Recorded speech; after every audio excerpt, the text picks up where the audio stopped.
En este video haremos un breve recorrido por el término educabilidad, sus características y límites. También abordaremos el concepto de espiritualidad y las teorías personalistas que abordan la educabilidad. Ya en el siglo XVIII, los pedagogos afirmaban que la educabilidad constituía el objeto formal de la pedagogía. Herbart compartía esta opinión y fue quien acuñó este término como concepto clave en la ciencia de la educación, definiendo la educabilidad como una cualidad exclusiva del hombre, es decir, como una categoría humana relacionada con la ductualidad y la plasticidad. Es una categoría específica del hombre porque radica en la posibilidad que éste tiene de formarse. Por otra parte, entre las discusiones que se han dado encontramos diversos enfoques y concepciones sobre el término de educabilidad. Así vemos como Tarrio define educabilidad como un modo esencial del hombre que le hace capaz del perfeccionamiento y consecuentemente llegar a ser lo que es. A este concepto añade que la educabilidad es una capacidad, una disposición o ductilidad del individuo como un ser que es capaz de educarse mediante la relación con otros seres humanos. Se asocia a un camino intencional que se sustenta en la plasticidad del ser vivo. Por otra parte, Stramielo afirma que la educabilidad alude a la capacidad del individuo de recibir influencias y reaccionar ante ellas para construir su propia identidad. Findner, 1972, habla de formatividad para referirse a la capacidad que tiene el individuo de comportarse de un modo dúctil frente a los influjos educativos.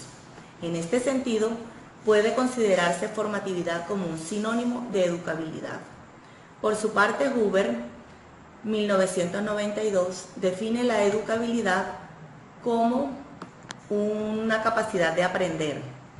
García, 1993, concibe la educabilidad como consecuencia de la plasticidad del cerebro humano, entendida esta como la capacidad que tiene el ser humano de adaptarse y adaptar los comportamientos a los cambios ambientales, a explorar y modificar el medio en función de sus intereses vitales o de sus necesidades culturales.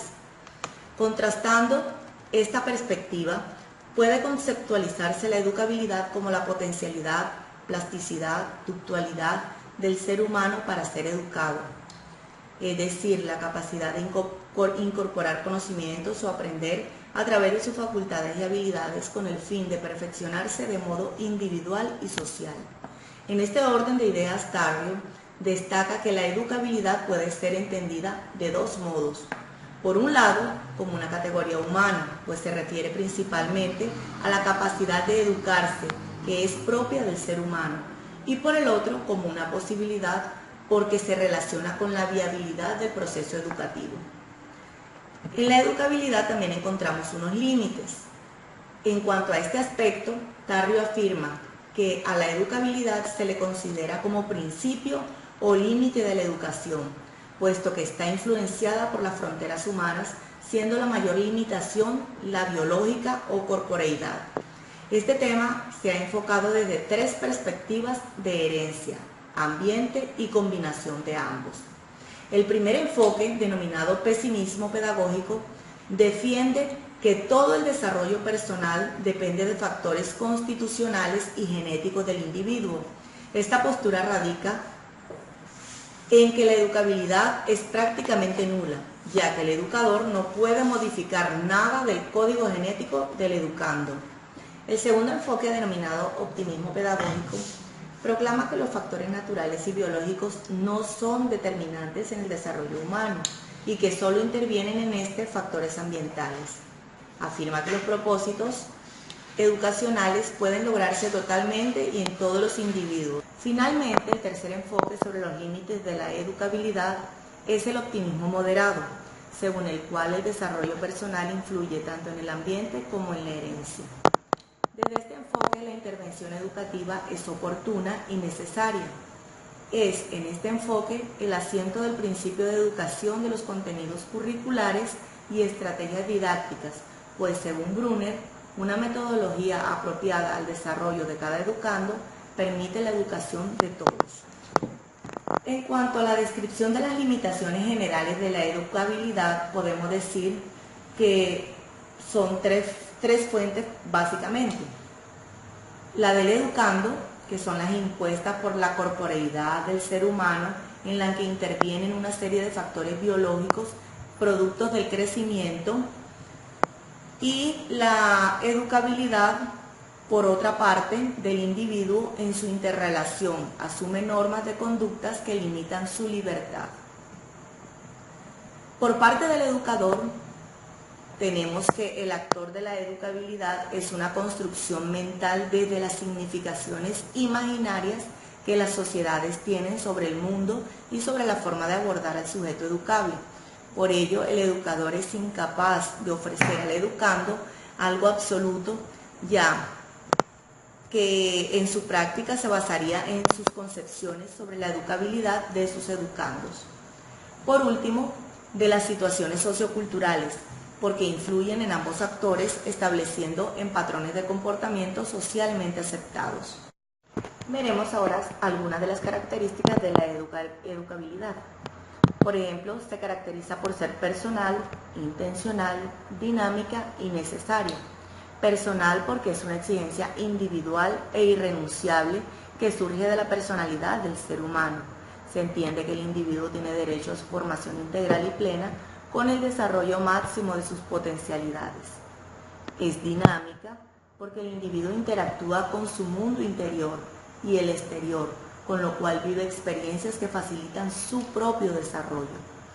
Intencional porque se dirige hacia un objetivo definido, que es el desarrollo de todas sus capacidades y habilidades. Necesaria porque facilita la autorrealización del hombre mediante la expresión de sus capacidades. Hablemos ahora un poco sobre la espiritualidad del ser humano. Las teorías sobre la espiritualidad del hombre conciben a la educabilidad unida al espíritu del hombre. Por eso se considera una categoría exclusivamente humana. Se asienta en el espíritu y viene determinada por su propia necesidad y capacidad para ser educado. Según esa teoría, la naturaleza biológica del hombre no es fundamento de la educabilidad, ya que lo biológico y lo instintivo no son educados, como la inteligencia y la libertad de los objetivos en la educación. Se asientan en el espíritu, condición humana por excelencia. Estas teorías además plantean que la educabilidad es personal, porque se da en la persona como espíritu encarnado. Relacional, porque posee una estructura que relaciona al espíritu con las cosas, y activa porque es operativa. Veremos las teorías personalistas. La educabilidad surge en el hombre como persona, siendo expresión de la naturaleza y del espíritu. Por esta razón, la educación debe estar orientada al desarrollo de la integralidad del ser. Las teorías, sin embargo, de algunos críticos consideran que el hombre es persona aunque no haya llegado a la educación, pero es un ser abierto porque puede serlo, y es aquí donde reside la educabilidad. Finalmente, tenemos como conclusión que al entender el concepto de educabilidad, como sus características y demás elementos, resulta de mucho valor para mi práctica docente, pues partimos de una visión de la educación centrada en el estudiante, en la cual debe respetarse sus tiempos, sus ritmos, sus estilos de aprendizaje, sus habilidades, sus potencialidades, todo lo cual forma parte de su educabilidad.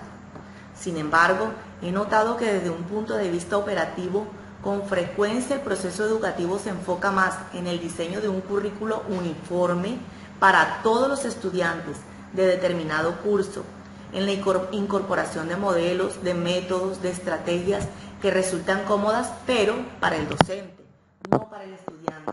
Son novedosas, sí, e innovadoras, pero sin considerar si éstas van a calar en el educando. Entonces, cabe una pregunta.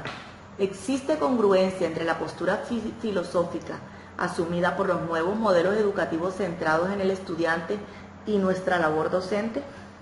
Es difícil responderla sin sentirnos evaluados como docentes y darnos cuenta de que el camino hacia la educación ideal es necesario completar la comprensión de ciertos principios y fundamentos, porque no basta con conocerlos, se requiere profundizar en ellos para incorporarlos a la educación diaria.